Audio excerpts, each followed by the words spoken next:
Dahil nasa 5.9 million followers na ang Facebook page natin ay naisipan kong i-celebrate ng kakaiba ang paparating na achievement na to sa pagbigay ng pagkain, school supplies at happiness sa mga estudyante sa isa sa may pinakamalayo at pinakamahirap na school sa Cebu na nasa bukid na katayo. Sa mahabang biyahe ay narating na namin ang lugar at Grabe, dito na tayo sa school.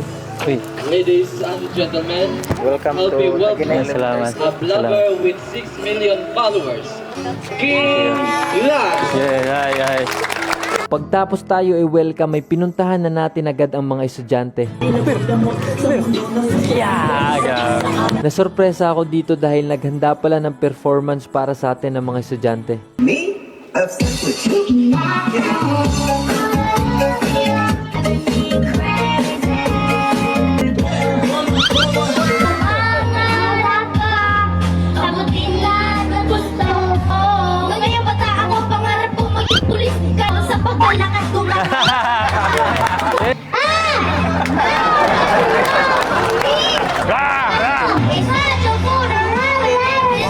Sumunod naman ay nagbigay ng konting message ang school head. Yesterday, we celebrated World Teachers Day. Og niingon ragi ko sa Ginoo, Lord, I have nothing to ask for.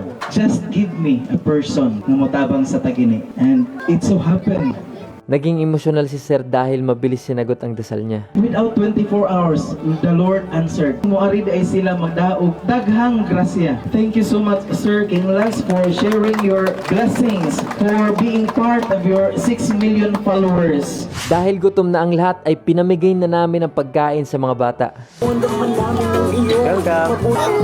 Welcome.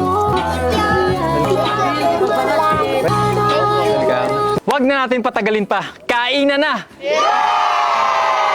Napakasarap nila tignan dahil excited ang mga estudyante habang kumakain ang dala namin para sa kanila. Salamat, Kuya King Laz!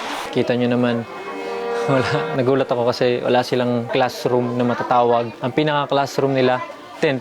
Ganito ang kadalasang sitwasyon ng mga bata.